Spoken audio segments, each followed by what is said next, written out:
आप तमाम नाज़रीन हाज़रीन व सामईन का खैर मक़दम है आपके अपने ही YouTube channel A to Z info पर। दोस्तों, आज हम डिस्कस करेंगे मौलाना आज़ाद नेशनल उर्दू यूनिवर्सिटी 2020 में जो एग्ज़ाम होने वाला है बीएड का, उसके हवाले से हम डिस्कस करेंगे। तो मानो कि प्रीवियस पेपर को देखना काफ़ी इम्पोर्टेंट होता है। तो प्रीवियस पेपर को हम सॉल्व कर चुके हैं। अगर आप नहीं देखे तो प्रीवियस पेपर को देखिए, उसके बाद वहीं से आपकी पूरी स्ट्रेटजी बनेगी, एक तरह की हिकमत अमली बनेगी कि हमें तैयारी कैसे करनी है। क्योंकि उन पेपर्स में ये भी बताया गया है कि प्रीवियस पेपर जो सेट किया जाता है किन किन बातों को मद्देनज़र रखते हुए, उसमें 3 तरह के क्वेश्चंस होते हैं। एक हाई लेवल के क्वेश्चंस होते हैं, एक मिडिल लेवल के होते हैं और एक लो लेवल के होते हैं।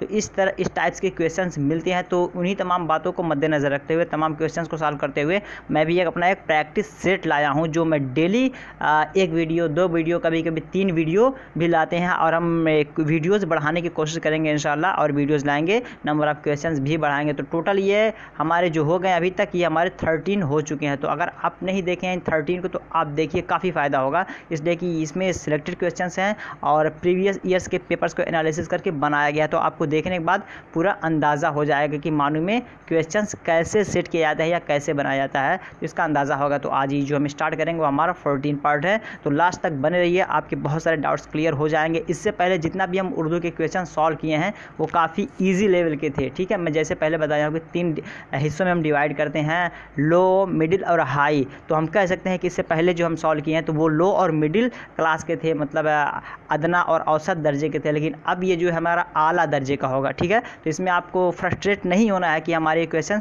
सॉल्व नहीं हो रहे हैं। तो इस तरह के बहुत कम क्वेश्चन आते हैं, लेकिन आते हैं। तो ये थोड़ा हाई लेवल का क्वेश्चन है, और ये भी कह सकता हूँ कि मालूम है इससे हाई लेवल का क्वेश्चन दे ही नहीं सकता। अगर इस तरह के क्वेश्चन आप हल कर रहे हैं तो ये मैं कह सकता हूँ कि इससे हाई लेवल क्वेश्चन नहीं आने वाला है। तो ये क्वेश्चन आप हल करें। अगर नहीं हल हो रहा है तो कोई बात घबराने की ज़रूरत नहीं है, कम से कम इन क्वेश्चंस को आप याद कर लीजिए, ये आपके लिए काफ़ी अच्छा होगा। तो चलिए क्वेश्चन स्टार्ट करते हैं, आप भी इसके आंसर्स देने की कोशिश करें, तो इससे आपकी प्रिपरेशन हो जाएगी। क्वेश्चन नंबर स्टार्ट करते हैं और आप लोग आंसर कर सकते हैं, या 1 2 3 4 5 करके अपने कॉपी में आप लोग लिख लें और इसको आंसर करें। फिर मेरे आंसर को देखें और टोटल आउट ऑफ 15 कितने हुए बताएं ज़रूर। इससे मुझे पता चलता है और खुशी होती है कि आप लोगों के लिए जो मैं बना रहा हूँ वो काफ़ी फ़ायदेमंद है, लाभदायक है। तो स्टार्ट करते हैं क्वेश्चन। बुरहानुद्दीन खानम किस दौर के शायर हैं? बुरहानुद्दीन खानम किस दौर के शायर हैं, ये आपको बताना है। आपके ऑप्शन हैं बहमनी दौर के, आदिल शाही दौर के, कुतुब शाही या बुरैद शाही। तो किस दौर की ये शायर हैं बुरहानुद्दीन खानम? अगर आंसर पता है तो अपने कॉपी में आंसर टिक कर लीजिए। उसके बाद सुनिए, देखिए दौर को बहुत सारे, जैसे शोरा हैं उनको बहुत सारे दौरों में बांट दिया गया। बहमनी दौर है, ठीक है, एक दौर रहा। आदिल शाही दौर है, कुतुब शाही दौर है, ठीक है, जिस तरह की उर्दू दीवान का शायर, पहला शायर किसको मानते हैं? कुली कुतुब शाह का। तो इस तरह का ये एक तरह का मतलब अदवार में, अदवार कह सकते हैं, रीजन कह सकते हैं, पीरियड कह सकते हैं। ठीक है, तो इनमें इनको बांट दिया गया है। तो इस फर्स्ट का सही जवाब जो होगा वो आदिल शाही दौर। ठीक है, तो आदिल शाही दौर के ये बुरहानुद्दीन खानम जो है शायर है। तो ऑप्शन 2 इसका बिल्कुल सही जवाब हो जाएगा। सवाल नंबर 2 देखते हैं। क्वेश्चन का लेवल में मैं पहले बताऊँ थोड़ा सा हाई है और क्वेश्चन से, लेकिन इस तरह के क्वेश्चन से अगर आ रहे हैं तो इन क्वेश्चंस को आप देख ले रहे हैं। अगर ये जो 15 में से 15 अगर आप याद कर रहे हैं तो इंशाल्लाह आपके पास अच्छा खासा इंसाइक्लोपीडिया ज़ख़ीरा हो जाएगा आपके पास क्वेश्चंस के। अगर इससे आ रहे हैं तो आप इसको टच करके और सही आंसर करके आएंगे। सवाल नंबर 2 देखते हैं। मीर हसन ने कितनी मसनवियाँ लिखी हैं? मीर हसन की बहुत सारी मसनवियाँ हैं, वो टोटल पूछा जा रहा है कितनी मसनवियाँ उनकी हैं। ठीक है, जैसे अफसाना होता है, मसनवी होता है, ड्रामा होता है, ठीक, कसीदा होता है। तो ये टाइप्स होते हैं आपके अदब के कह सकते हैं। तो ये मसनवियाँ कितनी हैं आपको बताना है, 5, 10, 11 या 12। तो सवाल नंबर 2 का सही जवाब क्या होगा? सवाल नंबर 2 का अगर सही जवाब देखते हैं तो ये 12 जो है, मीर हसन ने कुल मसनवियाँ कितनी लिखी हैं? 12, 12। तो ये 12 का जो नंबर है ये बिल्कुल करेक्ट है। हाँ, एक बात और कि आप लोग ये जो उर्दू का नंबर है इसके कॉन्सेप्ट्स को बिल्कुल आप लोग करेक्ट कर लीजिएगा। ठीक है, इसमें आप लोग करेक्ट कर लीजिए। कभी कभी ऐसा भी दे देता है कि मान लेते हैं, जिस तरह दे देगा 16, उर्दू में लिख दिया 16। अब पूछेगा कि मज़कूरा अदद में से 16 उर्दू में कौन सा लिखा हुआ है? तो बच्चे कंफ्यूज होते हैं, चूँकि ये हिंदी में अगर हम इसे जाते हैं तो ये हिंदी में हमारा कितना होता है? 4 होता है। लेकिन अगर उर्दू के हवाले से देखेंगे तो ये उर्दू में आपका ये 6 होता है। ठीक है, तो इस तरह अगर लिखा हुआ है और यहाँ पे लिख दिए 16 तो कन्फ्यूज़ होते हैं बच्चे, ये 16 है तो ये कितना है, क्योंकि हिंदी में तो इसे 14 पढ़ेंगे और उर्दू में ये 16 बन जाता है। तो नंबर्स को आप ज़रूर कॉन्सेप्ट क्लियर कीजिए। मैं कोशिश करूँगा कि एक वीडियो में नंबर को भी दाखिल करूँ, लेकिन फिर अभी मैं 15 के बाद दूसरे पोर्शन के जानिब मैं बढ़ूँगा, टीचिंग एप्टीट्यूड या फिर मेंटल एबिलिटी की जानिब। और इस तरह हमारे जब 5-5 पार्ट्स हो जाएंगे फिर मैं रिवर्स होकर आऊँगा, फिर सब पे डिटेल से वीडियो बनाऊँगा। तो कंटिन्यू अगर वीडियोज़ देख रहे हैं, चैनल से अपडेट हैं, तो आपको सारा इन्फॉर्मेशन मिलता रहेगा। तो यहाँ पे ऑप्शन 2 जो है, सॉरी क्वेश्चन नंबर 2 का ऑप्शन 4 बिल्कुल सही हो जाएगा। सवाल नंबर 3 देखते हैं। सवाल नंबर 3 में कहा जा रहा है मुसम्मन में कितने मिसरे होते हैं। मुसम्मन में कितने मिसरे होते हैं? 4, 6, 7 और 8। और मैं प्रीवियस वीडियो में बताया था, एक मुसद्दस के हवाले से मैं सवाल आया था कि मुसद्दस में कितने मिसरे होते हैं। ये अरबी के सब अल्फाज है, ठीक है, अरबिक न्यूमरिक जिसे कहते हैं हम, ठीक है। कह सकते हैं कि अरबी जो है गिनती, अरबिक न्यूमरिक, अरबी अदद से ये मुताल्लिक है। तो मुसम्मन कहते हैं 8 को, ठीक है। जिस तरह आपका मुसल्लस है, मुरब्बा है, मुखम्मस है, मुसद्दस है, मुसम्मन है। तो ये मैं अपने प्रीवियस वीडियो में बताया हूँ किसको क्या कहते हैं, और जितने आते हैं एग्ज़ाम में उसको भी मैं बताया हूँ। तो आप प्रीवियस मेरे सेट्स देखेंगे, और मतलब कुछ लोग होते हैं कि वीडियो को स्किप करके देखते हैं, स्किप करके देखेंगे तो बहुत सारी इन्फॉर्मेशन आपकी रह जाएगी। तो पूरा देखिए, बहुत सारे कॉन्सेप्ट आपसे क्लियर हो जाएंगे वहीं पे। सवाल नंबर 3 का ऑप्शन जो 4 है बिल्कुल सही हो जाएगा। नेक्स्ट देखते हैं। और आप लोग के अगर कुछ क्वेरी हैं तो आप उसे कमेंट बॉक्स में डाल सकते हैं, मैं इंशाल्लाह वहाँ देखकर उसका आंसर करने की कोशिश करूँगा। पहले हाल ही का तखल्लुस खस्ता था, किसके कहने पर उन्होंने तब्दील कर दिया। ठीक है, पहले जिस तरह तखल्लुस होता है ना, जो शायर अपना कलमी नेम होता है उसे इस्तेमाल करता है, तो पहले उनका जो तखल्लुस था वो खस्ता था, तो उन्होंने अपना जो बदल के हाली किया है वो किसके कहने पे? मीर मेहदी मजरूह के कहने पे, नवाब मुस्तफ़ा ख़ान शुफ्ता के कहने पे, बहादुर शाह ज़फ़र के कहने पे, या मिर्ज़ा असदुल्ला ख़ान गालिब के कहने पे। काफ़ी मशहूर सवाल है, और ये सवाल मैं आई थिंक कि कई एग्ज़ाम में देख चुका हूँ, ठीक है। बीएड के भी किसी एग्ज़ाम में शायद मैं देखा हूँ इसको, मुझे याद नहीं आ रहा किस एग्ज़ाम में, लेकिन ये पूछा गया। तो इसको याद रखिए कि मिर्ज़ा असदुल्ला ख़ान गालिब जो है बिल्कुल इसका सही जवाब हो जाएगा। मिर्ज़ा असदुल्ला ख़ान गालिब के कहने पर उन्होंने अपना तखल्लुस खस्ता से हाल ही रख लिया था, बदल दिया था। तो ऑप्शन 4 इसका बिल्कुल सही जवाब हो जाएगा। सवाल नंबर 5 देखते हैं। सवाल नंबर 5 में कहा जा रहा, फ़ारसी ज़बान व अदब पर मोहम्मद हुसैन आज़ाद की मशहूर तसनीफ़ कौन सी है? फ़ारसी ज़बान व अदब, ठीक है, फ़ारसी लैंग्वेज व literature, Persian language and literature पर मोहम्मद हुसैन आज़ाद की मशहूर तसनीफ़ कौन सी है? ठीक है, तो ये बताना आपको कौन सी मशहूर तसनीफ़ है। आब हयात सुख़ानदान फ़ारस, या दरबार अकबरी, या कंदे पारसी। तो क्या होगा इसका सही आंसर? 5 का सही आंसर क्या होगा? 5 का सही आंसर देखते हैं तो सुख़ानदान फ़ारस, ये आपका बिल्कुल यहाँ पे सही हो जाएगा। इसको थोड़ा सा आप जहन नशीन कर सकते हैं, यहाँ पे फ़ारसी है और यहाँ पे फ़ारस है, ठीक है। ये पर्शियन फ़ारसी ज़बान भाषा लैंग्वेज में लिखी गई है। तो ये मोहम्मद हुसैन आज़ाद की है। यहाँ से बहुत सारे आपके सवालात क्लियर हो जाएंगे। पूछा जाए कि ये बुक किसकी है, ये मोहम्मद हुसैन आज़ाद की है, ठीक है। तो ये एक तो ये हो गया, और अगर इस तरह पूछें यहाँ से फ़ारसी ज़बान व अदब पर मोहम्मद हुसैन आज़ाद की मशहूर तसनीफ़ कौन सी है, तो ये आपका जो है वो भी सुख़ानदान फ़ारस, या किस ज़बान में लिखी गई सुख़ानदान फ़ारस, तो फ़ारसी में। तो ये कुछ डिफरेंट टाइप्स के क्वेश्चंस बन जाते हैं, और इस तरह के जब हम आंसर्स करते हैं तो इसे कहते हैं एनालिटिकल व्यूज़, ठीक है। एनालिटिकल व्यूज़, किसी सवाल को तनकीदी नज़र से देखना और उस पर कितने सवालात बन सकते हैं उन तमाम बातों पे गौर करना, इसे कहते हैं एनालिटिकल व्यूज़, या एनालिसिस करना, तज्ज़िया करना। तो ये ऑप्शन 2 यहाँ पे बिल्कुल करेक्ट हो जाएगा। नेक्स्ट देखते हैं सवाल नंबर 6। सवाल नंबर 6 में कहा जा रहा, मंटू के किस अफसाने को एक नए तजुर्बे से मौसूम किया गया है? मंटू के किस अफसाने को एक नए तजुर्बे से मौसूम किया गया है? हतक है, तोबा टेक सिंह, मॉडल, या फुंदने। तो किस अफसाने को एक नए तजुर्बे से मौसूम कहते हैं कि मतलब उसको पुकारा जाना, उसका नाम रख देना, या उसको जाना जाना, उसको मशहूर कर देना, या दुनिया में उस नाम से मशहूर हो जाए, ठीक है। तो मंटू के किस अफसाने को एक नए तजुर्बे से मौसूम किया गया है, उसमें एक नया तजुर्बा, एक्सपेरिमेंट मिला।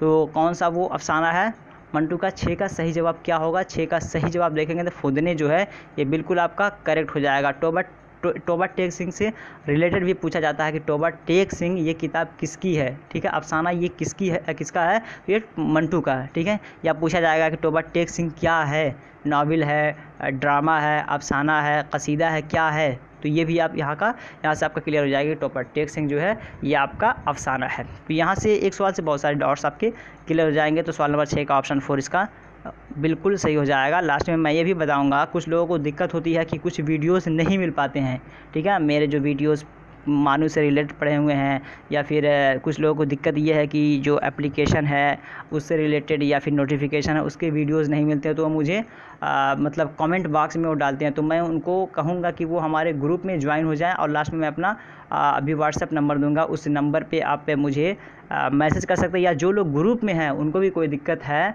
कोशिश ये करें कि पहले उसको सॉल्व करें। बहुत दिक्कत हो तो आप मुझे, चूँकि मैं उसे एडमिन करके रखा हूँ, तो डायरेक्टली वो मुझे मैसेज करें। मैं उसके बाद उस वीडियो को या जो लिंक होगी, जो सॉल्यूशन होगा उसका, मैं वो अपने क्या नाम है क्लास जो है उसमें डाल दूँगा, ठीक है।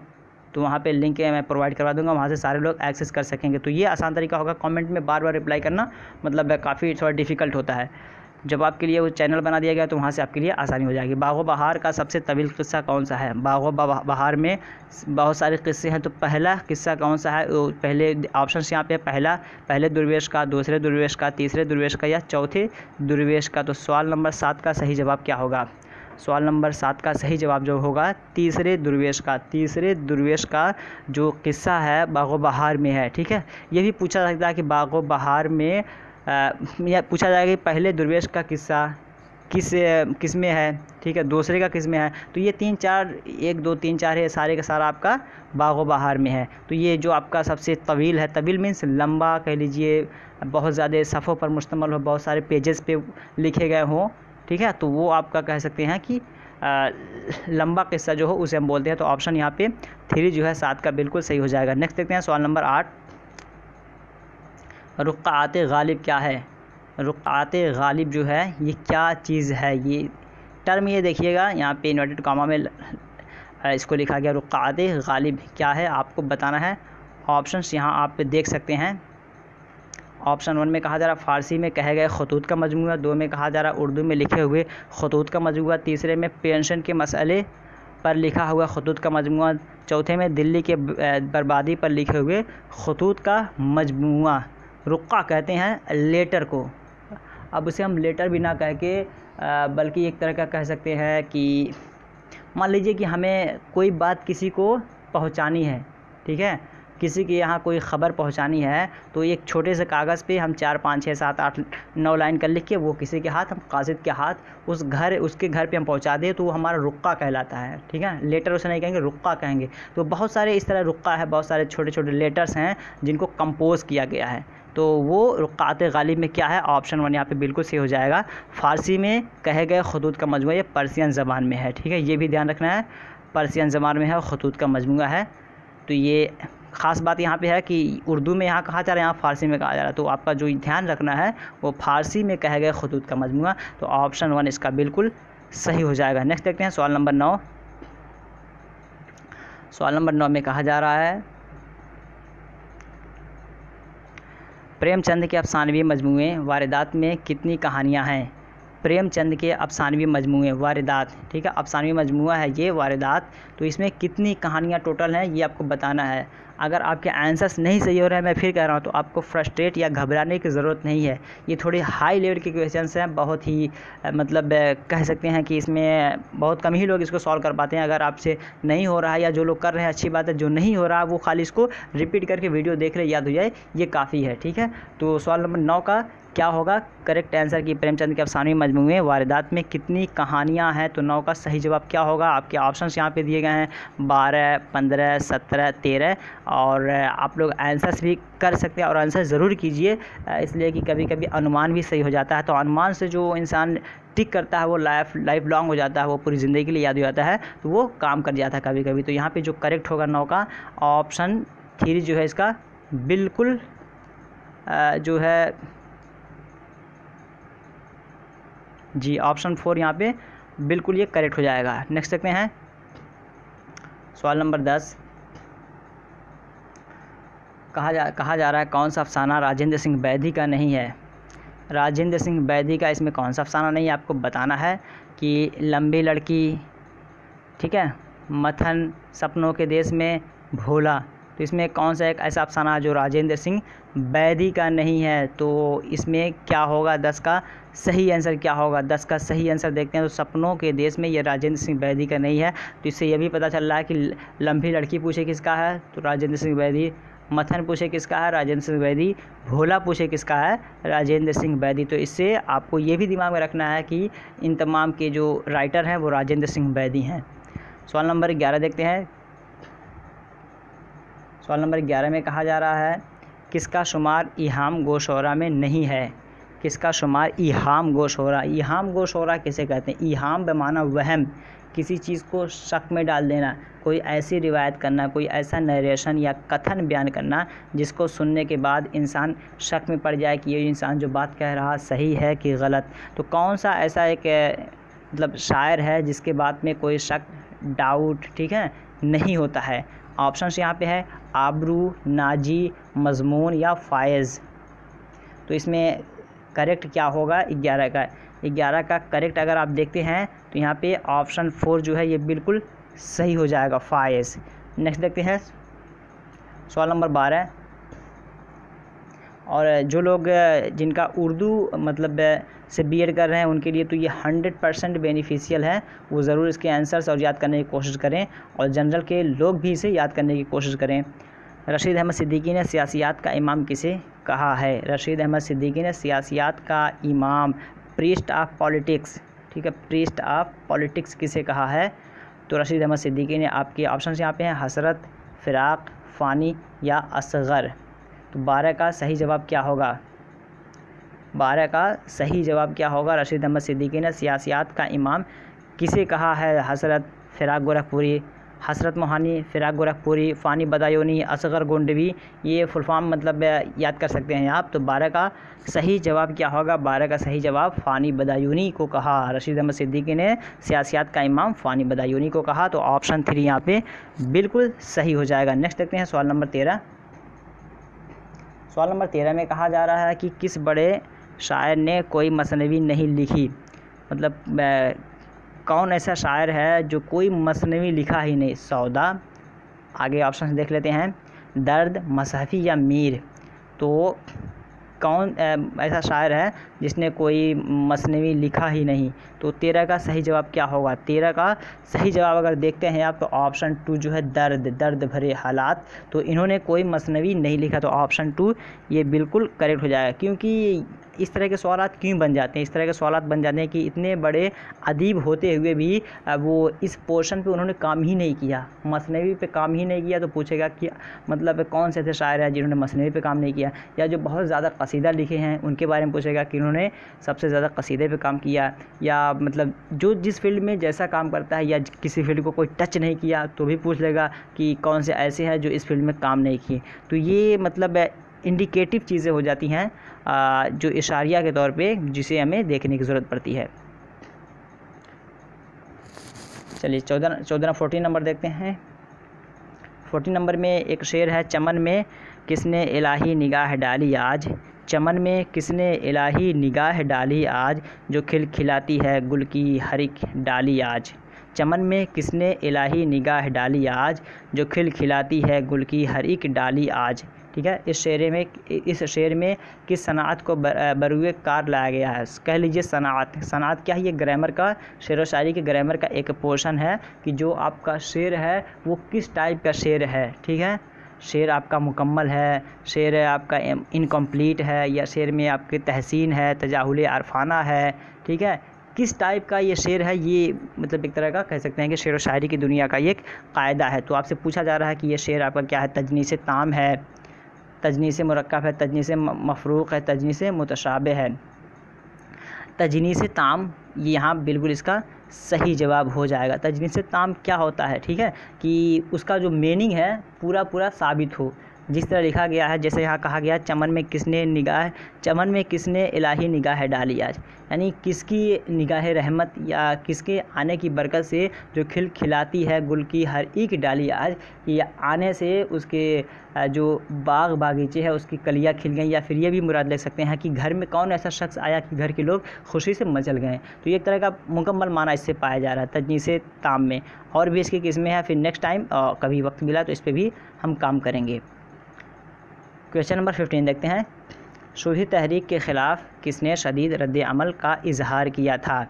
तो अगर पहली बार चैनल पे आए हैं, जो लोग नए हैं, जो लोग ऑलरेडी हैं उनके लिए अच्छी बात है, लेकिन इस बार कुछ नए लोग आए हैं और वो सोच रहे हैं कि मानू से रिलेटेड प्रिपरेशन करें, तो वो चैनल को ज़रूर सब्सक्राइब कर लें, दोस्तों को शेयर करें। आपके ग्रुप में कोई ऐसा मोबाइल में कोई ऐसा ग्रुप हो जो मानू से रिलेटेड बनाया गया या बीएड से रिलेटेड बनाया गया, टीचिंग जॉब से रिलेटेड हो, ठीक है, और सीटेट से रिलेटेड हो, तो उन तमाम में ही मेरे चैनल को शेयर कीजिए ताकि वहाँ के लोग भी इससे फ़ायदा उठा सकें। इसलिए कि मैं एजुकेशनल वीडियो ही बनाता हूँ ताकि मैं एजुकेशन को ईज़िली फ्री ऑफ कॉस्ट लोगों तक पहुँचा सकूँ। तो जो लोग नए हैं वो ज़रूर चैनल को सब्सक्राइब करें, बेल आइकॉन को दबाना बिल्कुल ना भूलें, दोस्तों को शेयर करें, लाइक करें, कमेंट करके ज़रूर बताएं कि आपके कितने सही हो रहे हैं और वीडियो कैसा लग रहा है, प्रैक्टिस के जो आपके लिए बनाया जा रहा है बेनिफिशियल है कि नहीं। तो चलिए स्टार्ट करते हैं। शोधी तहरीक के ख़िलाफ़ किसने शदीद रद्द अमल का इजहार किया। चलिए, मानू में जो सबसे बड़ा मसला होता है ना, अगर ये हम सीधे बोलें इसको, शोधी तहरीक के ख़िलाफ़, शोधी एक तहरीक है, एक मोमेंट है, कह सकते हैं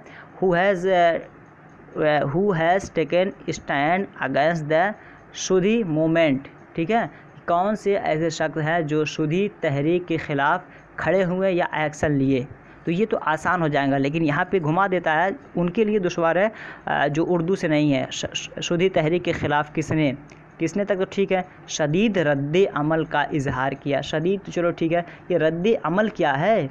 रद्द अमल तो मतलब जो उर्दू से जिनकी वाकफ़ियत होगी वही जान पाएंगे। रद्द अमल कहते हैं ना कि मतलब है एक्शन लिया उस पर, ठीक है, रद्द अमल करना, एक्शन लेना। तो ये जो नहीं समझ रहे हैं उनके लिए दुश्वारी है, लेकिन इसका मतलब सीधे यही कहा जा रहा है कि शोधी तहरीक के ख़िलाफ़ किसने आवाज़ बुलंद की। तो अबुल कलाम आज़ाद, रशीद अहमद सिद्दीकी, ख्वाजा हसन निज़ामी, पितरस बुखारी। यहाँ पे एक सवाल और पैदा होता है कि ये शोधी तहरीक जो है ये तो हमारी हिस्ट्री का पार्ट है। शोधी तहरीक चलाई गई थी मतलब मज़हब परिवर्तन का, मज़हब तब्दील मज़हब का, तो ये तो हमारी हिस्ट्री का पार्ट है। यहाँ पे क्यों डाला गया, तो यहाँ पे इसलिए डाला गया कि हर वो शायर या अदीब जिन्होंने उर्दू पे काम किया, वो जिस फील्ड में गए, जहाँ भी काम किए, वहाँ से क्वेश्चन बनते हैं। जिस तरह फोर्ट विलियम कॉलेज कहाँ पे है, किसने बनवाया, उसमें सबसे पहले किसने काम किया, या उसके जनरल सेक्रेटरी कौन थे। जनरल सेक्रेटरी पूछने की क्या बात है भाई, इसलिए कि फोर्ट विलियम कॉलेज जो है वहाँ से उर्दू के बहुत सारे फरीज़ों को अंजाम दिया गया, इस वजह से फोर्ट विलियम कॉलेज को उर्दू में दाखिल कर दिया गया। यही वजह है कि ख्वाजा हसन निज़ामी ने उर्दू की दुनिया में बहुत काम किया, इसी वजह से इनकी जितने भी रद्द अमल है या एक्टिविटीज़ हैं उन तमाम को पूछा जाता है, वो शोधी तहरीक से हो गए या नज़्म व नस्र लिखने से या मकाला निगारी से या अफसाना निगारी से, जिस फील्ड से भी जो भी माहिर हो, जिसमें अगर उन्होंने किसी और फील्ड में काम किया तो वहाँ से सवाल बनते हैं। तो 15 का जो करेक्ट होगा ख्वाजा हसन निज़ामी, ये बिल्कुल सही जवाब हो जाएगा। कुछ बेसिक इन्फॉर्मेशन और जान लेते हैं कि ये पीडीएफ आपको कहाँ मिलेगा, क्योंकि काफ़ी लोग कमेंट्स करते हैं पीडीएफ के लिए, मैसेज करते हैं कि पीडीएफ कैसे मिलेगा। तो मैं बार बार वीडियो को लास्ट में बताता हूँ ये पीडीएफ आपको कहाँ मिलेगा। पहले ये बता दूँ कि ये वीडियो जो है किन किन लोगों के लिए beneficial. MANUU BEd, MEd, DElEd preparation general Urdu question set 14 ये है। जो लोग भी बीएड कर रहे हैं, एमएड कर रहे हैं, डीएलएड, कह सकते हैं कि मानू में जितने भी एग्ज़ाम्स होते हैं